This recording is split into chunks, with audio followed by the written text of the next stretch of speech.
This is the YOB ConvoCast, one-on-one conversations with your other brother's authors, community members, supporters, and friends.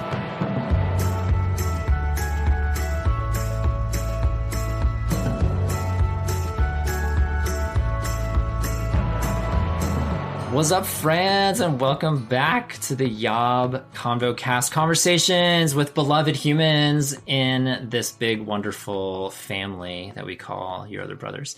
And these are special occasions because I always enjoy, don't get me wrong, I love it when we talk to people we've already met a million times and know them 1,000 times over. I won't name names, but we know those people. We love those people. It's always great to hear from those people. But something I really love is when we hear from someone we've never heard from before on these airwaves, on these podcast productions. So I'm super thrilled that this person said yes. I've gotten to see him at multiple retreats. I've seen him outside of retreat functions. He's been in our community for a good while now. Just a very amazing human. I love that we get to talk to this person as he makes a face. You are an amazing human. It's my other brother and yours, Adam. What's up, Adam? Hey, Tom. How are you? I'm so well. I'm a little hot, if I'm honest, because we're in the thick of summer here in North Carolina, and I have no air conditioning.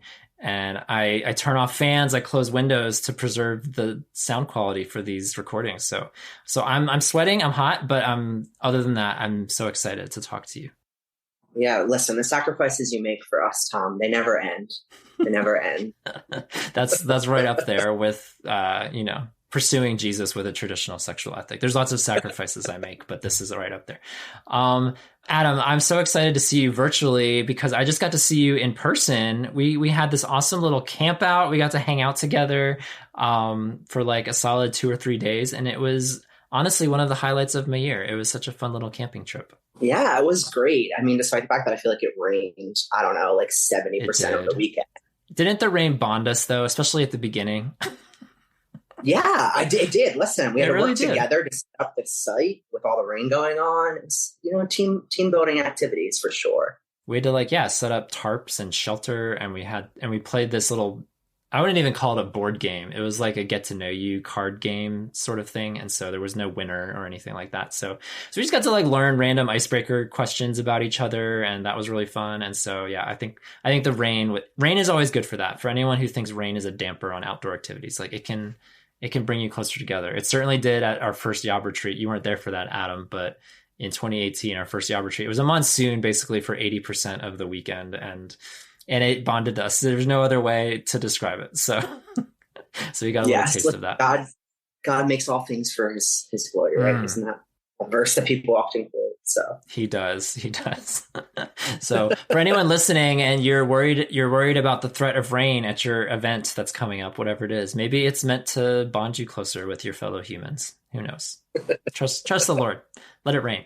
Adam, tell us a little bit about yourself. We're going to talk, we're doing this series about spanning the spectrum, about all these different sexual identities within our community. Before we get to that, though, I just thought I'd give the floor to you for a little bit and just share, who are you? How did you find YOB? How did you get here? Anything you feel like sharing, just so we get to meet you a little bit before we learn how you identify and all that juicy stuff. Yeah. Woo. So I'm a 30-something-year-old. I live right outside of Philadelphia in Pennsylvania. Whoop, whoop. Yeah. I've been a part of YOB for about over 2 years now. I joined in April of 2021. And I've been on 2 retreats. Haven't been on a Zoom room, despite the fact that I've been in the Zoom room tier for, I don't even know how long now, but it never falls on days that work for my schedule or something. So really? I feel like I'm a Zoom lurker because I'm technically could be in them, but I haven't been to a single one yet. But here I am on a podcast.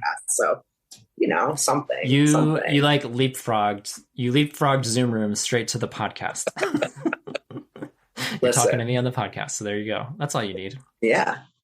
Listen, this gets me more exposure. That's what I'm all about. My exposure. Yes, absolutely. That's so fun. No, I love that you're from Pennsylvania, my good old stomping grounds. We have a growing number of Pennsylvania community members, and that just makes my heart so glad. So I'm glad you get to be on this podcast today to represent. We don't get many people representing the entire Northeast, let alone the state of Pennsylvania. So I hope you're ready to represent not just Phillies fans, but Mets fans and Yankees fans. Hard ass time. That's hard. And Red Sox fans and all the fans that are up there. Baseball fans or otherwise. Just all the humans of the Northeast. Here we go.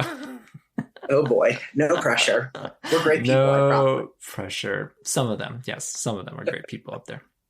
Heart of the earth. All right. Well, let's get to it. Cause you've mentioned it. I forget where the first time you mentioned it was, if it was on a Discord posting or I don't know. I honestly have no idea where, but I've been aware of something of your orientation for a little while now. Like I've always known this about you. And so I put it out there to you and just was wondering if you would talk about it on this episode. And so I was so happy when you said that you would. So why don't you just share with us right now, how do you presently identify? And then we'll start to explore how you got to this point. Yeah, of course. So not to leave you hanging, I'm going to do a slight etymology lesson before I answer the question. So identify is not a word I try to use with my sexuality. And I'll explain why. It'll make more sense as this episode goes on. But the root of the word identify is same. That's where the root of what identify, if you trace it back, means same. And if I'm honest, there's been nothing in my life that feels same about how I describe my sexuality. I feel like if you had asked me how I identified 5 years ago, I would have had a different answer. If you had asked me 15 years ago, I would have had a different answer. And so I feel like for me, that using the word identify when talking about my sexuality, my sexual identity, it's just, I think that's a phrase I'm moving away from using. I like sexual orientation. I feel like orientation is better linguistically to describe because there can be shifting in orientation to things. So I'm going to answer how would I describe myself is the question I'm going to answer, just for clarification. And not to say that you can't, I want to make it clear too that I'm not against using identity. It's just for me personally, that's just not the word that I want to use. And so I would describe myself as cross-oriented. It's also can be said as mixed-oriented or vario-oriented or other words to use to describe the same thing. But essentially what that means is that my romantic attractions and my sexual attractions do not match, essentially. So I would describe myself as a heteroromantic homosexual, meaning my romantic attractions are primarily towards the opposite sex, and my sexual attractions are primarily towards, or almost exclusively towards, the same sex. So say that again. That is so, I've never heard that phrase before. Heteroromantic homosexual. Yeah. That is so fascinating to me. Yeah. And thanks for that clarification. Everyone's going to answer this question differently. So it's fun to just explore. Again, the 30,000 foot view, like everyone in YOB surely must be the same, but then you get down to ground level and it's like a lot of similarities, a lot of commonalities for sure, but differences in nomenclature, vocabulary, and how we put words to all of these feelings that we have and all these experiences that we have. So that is so interesting to me, because when you posted about that, again, wherever you posted about that back in the day, a year ago, 2 years ago, whenever that was, wherever that was, I had never heard of such a thing. I was like, wow, that is so fascinating. I think it created a decent discussion. And I'm just wondering, you see the sand is falling. So, we have the time that we have, but I'm curious how you got to there. Cause I can't imagine that was just something you figured out in a day. Like that must've been a journey figuring that out. Oh, it was definitely a journey. Thanks to the internet, for the assist here on this one. But yeah, I have no recollection of when I specifically came across that phrase. I want to say it was at least like in the last 5 to 10 years. I think I just realized that the words out there, something like gay or bisexual, which had been words that I used to describe myself in the past, just like didn't fit perfectly. Like just felt like there was something missing about using those terms, and reading and talking to people who identified those ways and just finding that like my experiences didn't exactly match up perfectly with theirs. And so I was like, there has to be something different. Like, there has to be a better way to describe this. And so I feel like I probably just typed in Google, like want to date girls, but not sexually interested in them, but sexually attracted. Like some combination of just like a hodgepodge of words that I threw into the Google. You give Google like an entire paragraph, and it's like, well, here we go. Let's see what the internet has for this. I wish ChatGPT had been a thing back then. I could have typed here's a paragraph about myself. Tell me what I am. And maybe that's the word it would have spit out. ChatGPT would have you covered, in a second. But yeah, so I like came across that term and I was like, oh, like, I feel like that's really applicable. Like that, it just felt like as I was reading more about it, it was one of those like aha moments where you're like, oh, like this really hits, like this makes sense. This was the term cross-oriented. Is that the term? Correct. And cross-oriented is actually, so that word phrase actually came out of the like asexuality spectrum, in the sense that, there's a lot of misconception with asexuals that because they don't want to have sex, they're not romantically attracted. They don't want relationships. And obviously that's not always the case for everybody. I remember in college, there was a guy who came out as asexual on Facebook, and he did this whole post about what that meant, the things it didn't mean, the things it did mean. And one of the things he talked about was that fact that he had a girlfriend and like he was still romantically interested in her. He just didn't have a sexual attraction there. And so I think the idea that your romantic attractions could be different from your sexual attractions sort of seemed like that came out of the asexuality spectrum, because they're like, well, I may not have sexual feelings, but I have these romantic feelings. And so there needs to sort of be a distinction between those things, because they don't always perfectly align. And so I think, from there, you can have any, cross-oriented is a pretty broad term, right? So I said, heteroromantic homosexual. You could be homoromantic heterosexual. You could be biromantic homosexual. There's this combination of any, prefix you want to throw in front of the one word and prefix you want to throw in the other, to describe sort of where you're at. And so I kind of like that. It's like broad, but you can kind of get more specific with it, to really nail down exactly where you fit within. Yeah. Yeah. I mean, there's a lot that you just brought up that stirred so many thoughts. So, we have regular Zoom calls in our community. You would know if you showed up to them, Adam, but we do have them. Actually, on our last Zoom call, we were talking about sexual identity, to celebrate this series, or to commemorate this series, respect to this series, give a nod to this series. And so different guys on the Zoom call, we had about 20 of us. We're just sharing different identities and different vantage points and stories about how they came to that realization. And quite a number of them identify somewhere on the asexual, aromantic spectrum. And it's a really fascinating subset of our community, because I think it's a minority, but it's not like one or two people. Like it's a sizable minority in our community that I think would identify somewhere in the asexual, aromantic type of spectrum. So it's definitely my hope that we have that story represented later in this series, to have somebody who identifies strictly in that camp of asexual. Cause I think that's a fascinating conversation to have, but yeah, I mean, it had to have been, you mentioned something about like how certain words didn't quite fit, or it wasn't quite you, like maybe it was somewhat you, but not totally you. And, I imagine it must've felt like reassuring to find this term on the internet, to feel like it matched a lot of your experience. Like, do you remember the feelings when you Googled those things that you Googled, or you came across this term and it like reflected you more than any of those other terms that you had found? Yeah, I mean, I definitely felt like almost a sense of relief. So for me, I don't know if I don't want to speak across the board for Enneagram Twos, but I'm an Enneagram Two. And so I think the thing that always frustrated me about not having the right terms to describe myself was like, I always felt like there was a part of me that wasn't being authentic about who I was, because I wasn't using the right words. Right. So like, for example, I had the opportunity to come out to my church about a year and a half ago at this point. And I think it's the first time I've ever described myself in talking to my church as gay.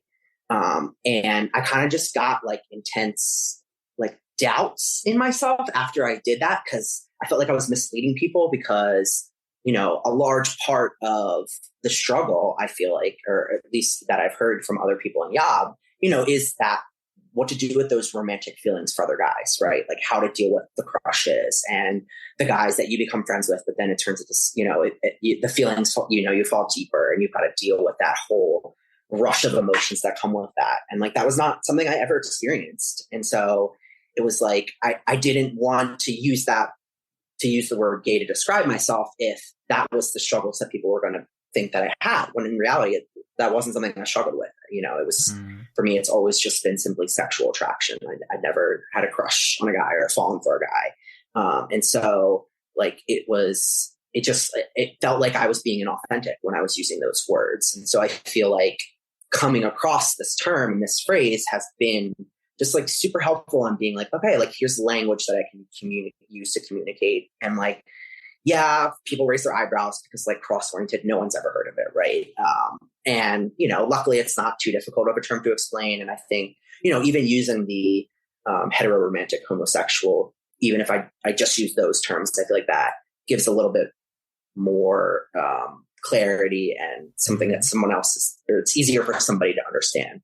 And so like that has probably been the best part about finding the term. It's just feeling like, okay, now I have like words that I can use to somewhat succinctly like let somebody know something about myself, as opposed to worrying about what people would think using these other terms that didn't necessarily describe what my experience was. Yeah. And I just wanted to say, because I'm sure other people relate with this too that are listening, because I feel a little bit of the tension too, like whenever I'm speaking to people and I would identify as gay, how it feels mostly correct, but there's still something about the word that feels like it doesn't quite say everything it needs to say, or leaves something out like really vital.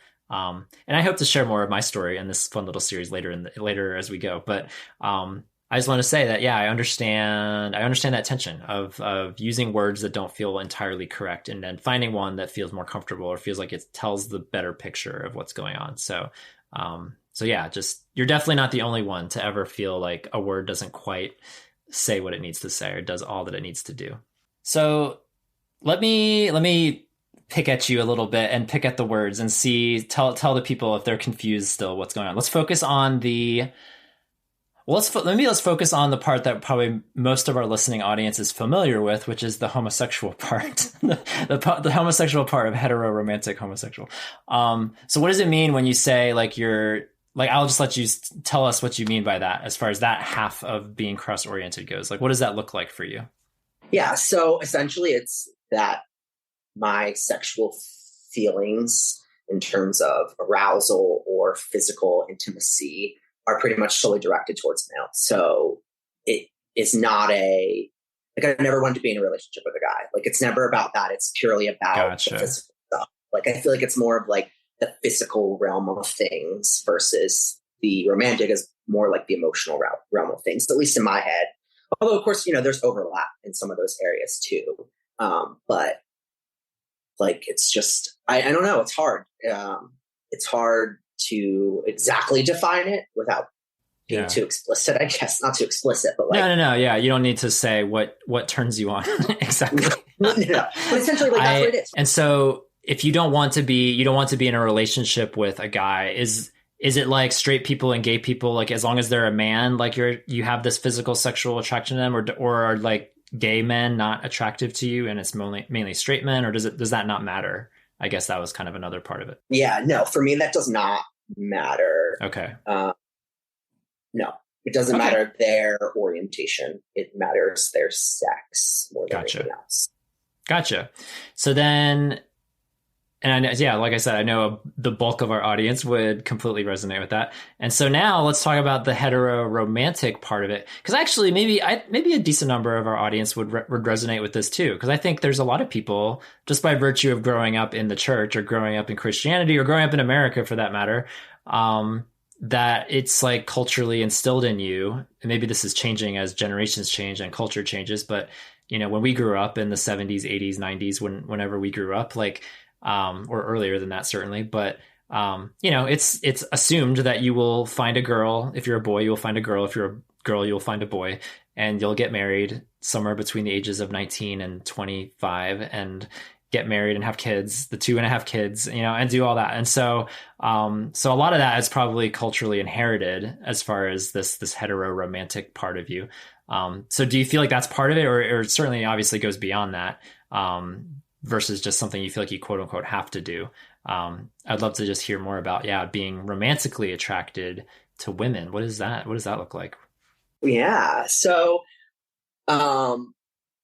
essentially, like, the way that I'll just start by defining what I think of romantic attractions, which is more of the like butterflies in your stomach, like can't stop thinking about the person. They're always on your mind. You go out of your way to run into them. You like talking to them. You want to know more about them. Like more of that, like almost like emotional intimacy connection, sort of sense.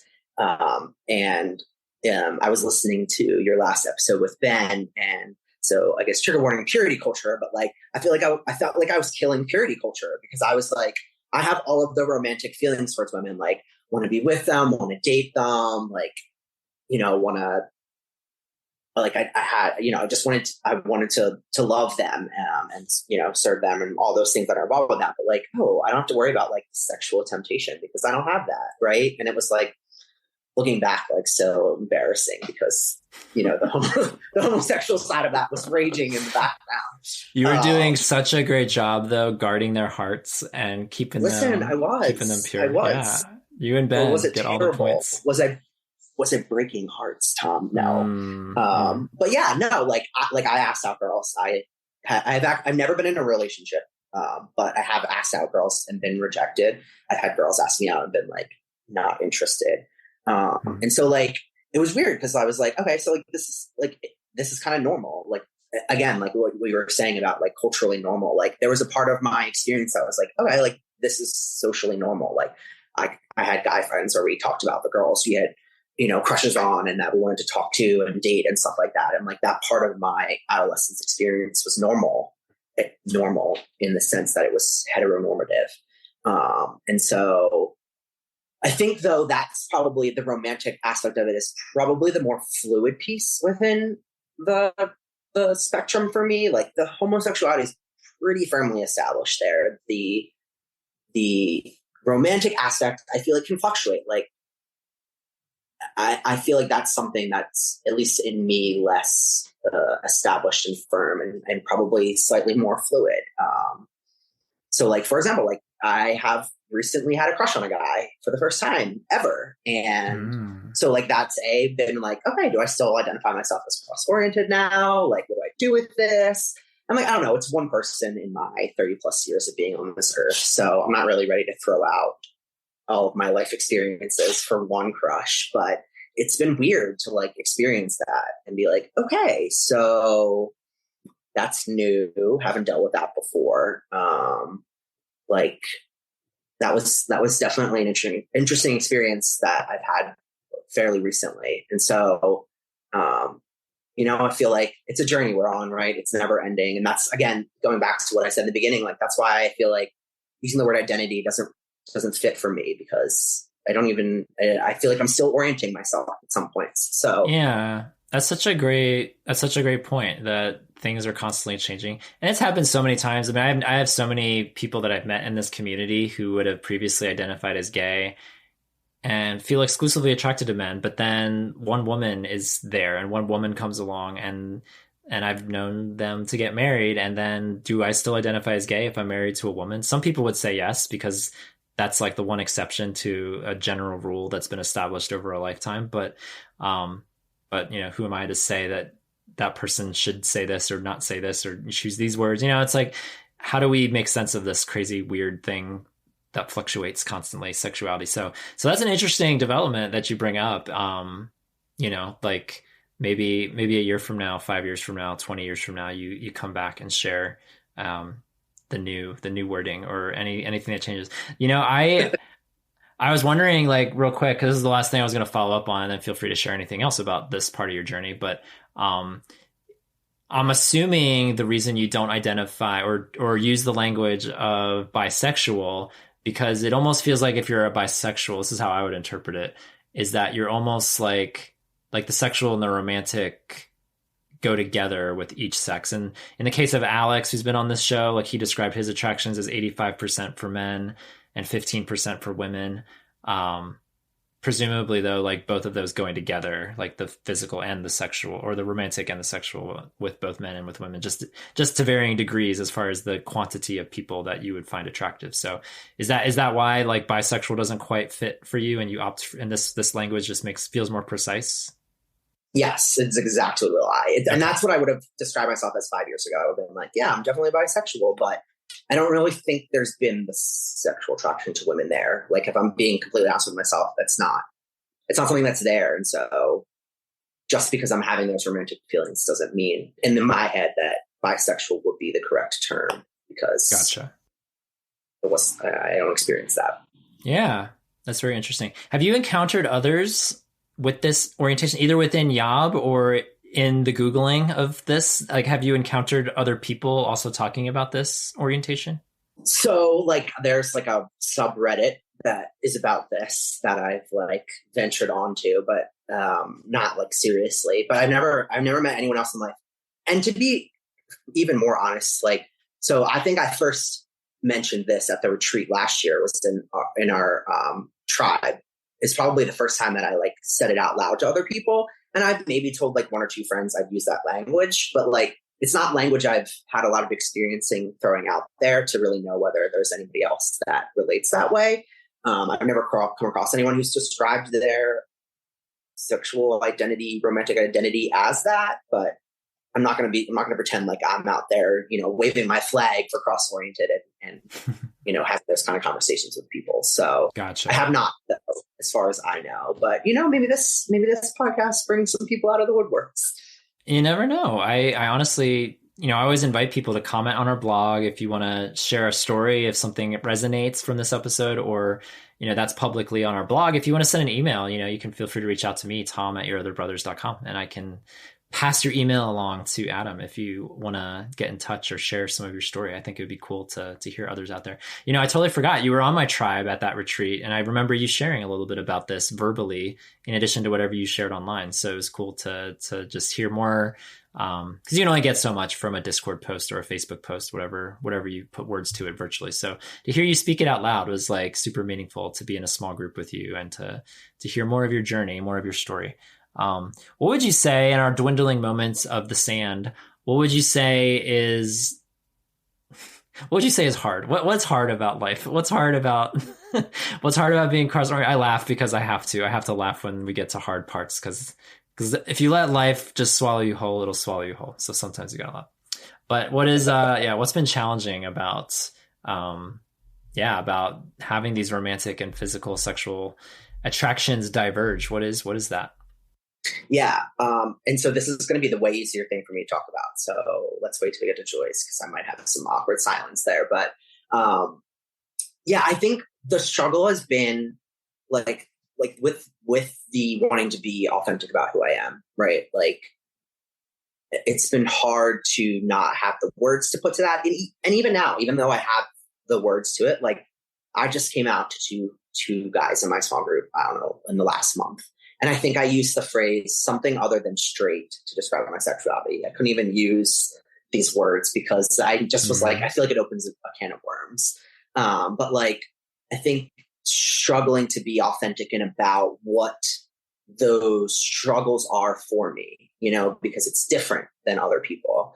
I'll never forget being at my first YOB retreat, and we were sitting at the campfire, and I was with a few other people, and someone said something like, "Oh, how beautiful is it that like we're all here because we all want to be, or we're all attracted to men," or I forget exactly what he said, but it just was like something that so did not resonate with me, to the point where I was like, do I belong here? Like, wait a minute, whatever you just said is not at all how I feel. Like, I don't want anything to do with men outside of the sexual. Like, that's just not my experience. And like, that was like almost like I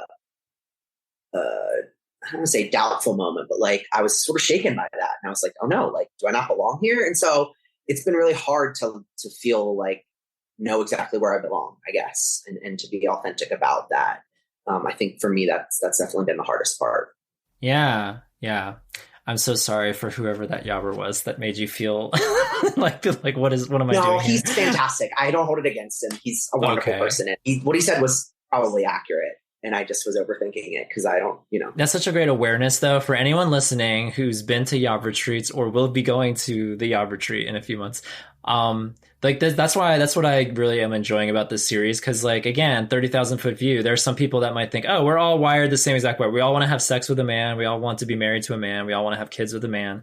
We all want to go to gay bars and gay clubs. We all, we want to do all the gay things. And the reality is like that, all those things I just rattled off, like factions of our group, like there's community members who would say, yeah, to all of that, to 2 of those things, 3 of those things, none of those things. I hope this series is illuminating to people like, okay, there's more diversity in the room than you think. And I hope a conversation like this, I hope some of the other conversations we've had already and are yet to come help illuminate that as well.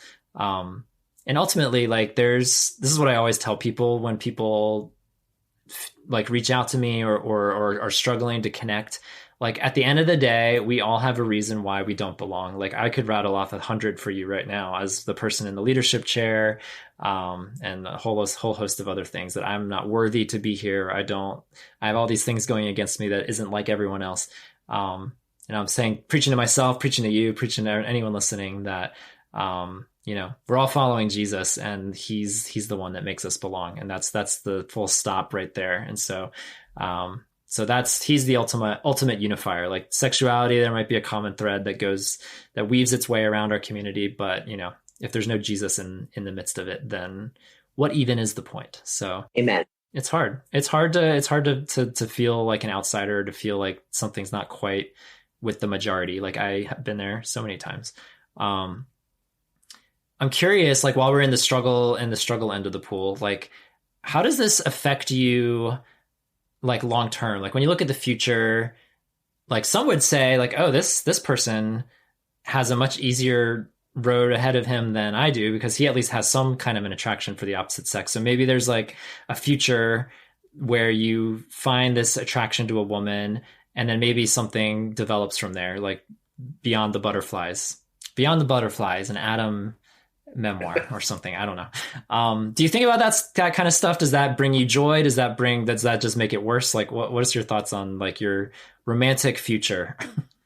Oh man, Tom, there's not enough sand left in that thing for this. No, it's 100% on my mind. I mean, I've literally had this conversation with friends and they've been like, so like, why don't you just get married? Like there's plenty of girls out there that don't care about like the sex in a relationship. They just want like the romantic stuff. And so like, yeah, I there's a part of me that's like, I don't want to say guilty, but like, yeah, like there's an easier path for me to marriage, to these things.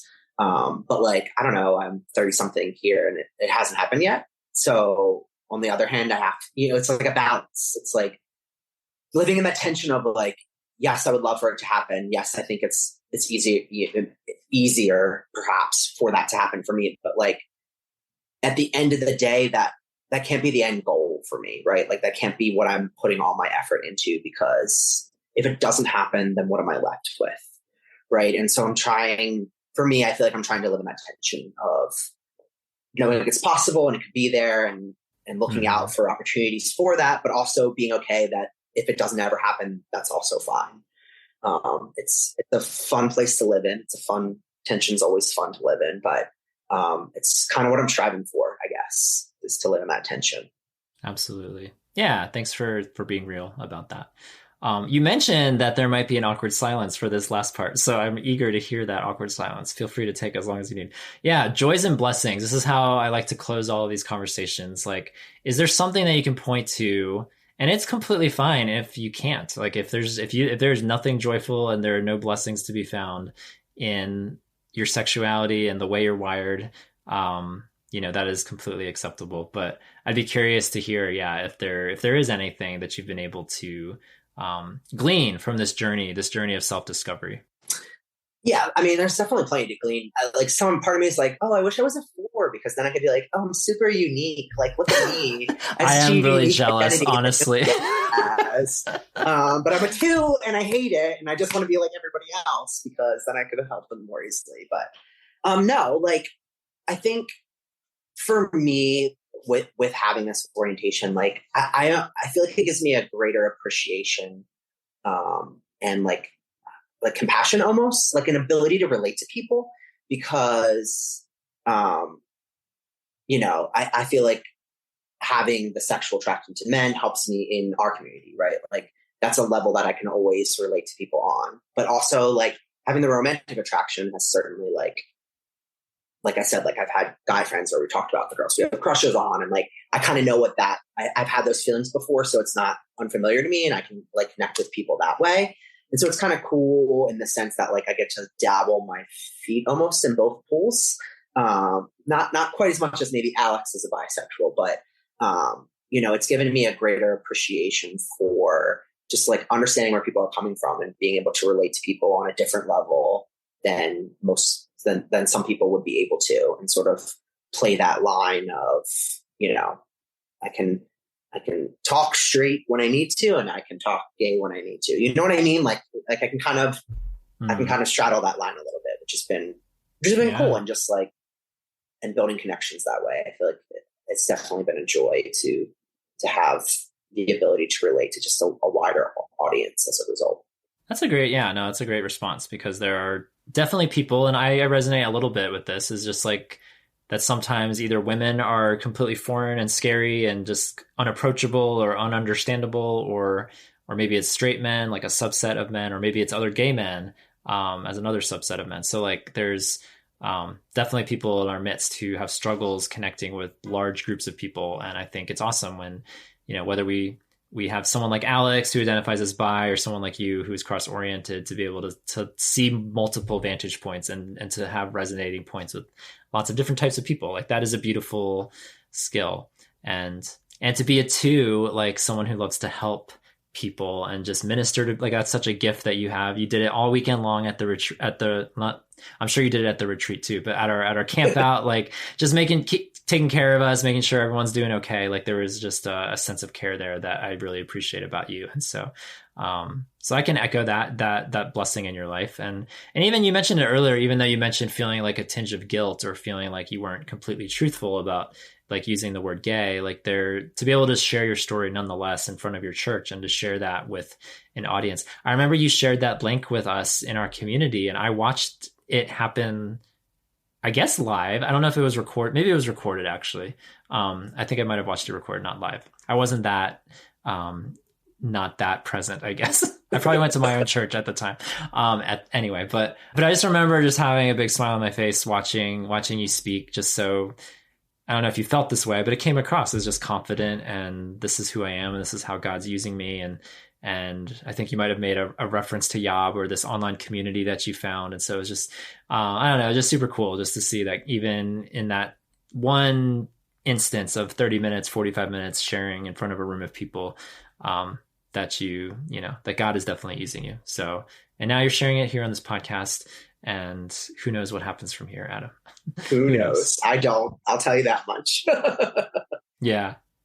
Well, it's really neat. It's neat to hear from you, and it's here to hear from everyone else that's sharing in this series. So thanks for shedding some light on something that I now know a little more about that I didn't know much about 30 minutes ago. So thanks. Yeah, thanks for having me on. I'm loving this series so far. I've listened to every episode, so excited to see what else is coming down the pipeline. I know. I have an idea. Like I don't know how many episodes are left. I don't know like what exactly the guest roster looks like at this point, but I have some ideas.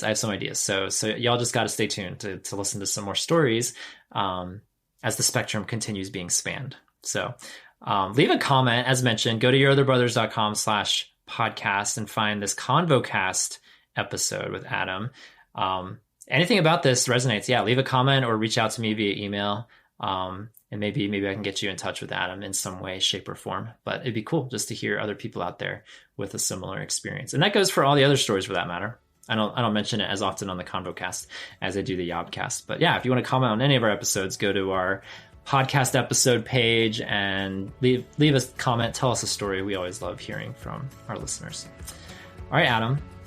Maybe this won't be the last time I converse with you on these airwaves. I would love to chat again sometime. Yeah, I would love that too. Anytime. So until we cast our next convo, friends, see you later. So yeah, I'm excited. This will be a good conversation. I'm glad you said yes. So thank you for saying yes. Of course. I always hope it encourages other newbies to share. That's why I'm here. Yes. Encourage the others that are lurking in the shadows to trying to lead by example. You're doing great. I'm already excited.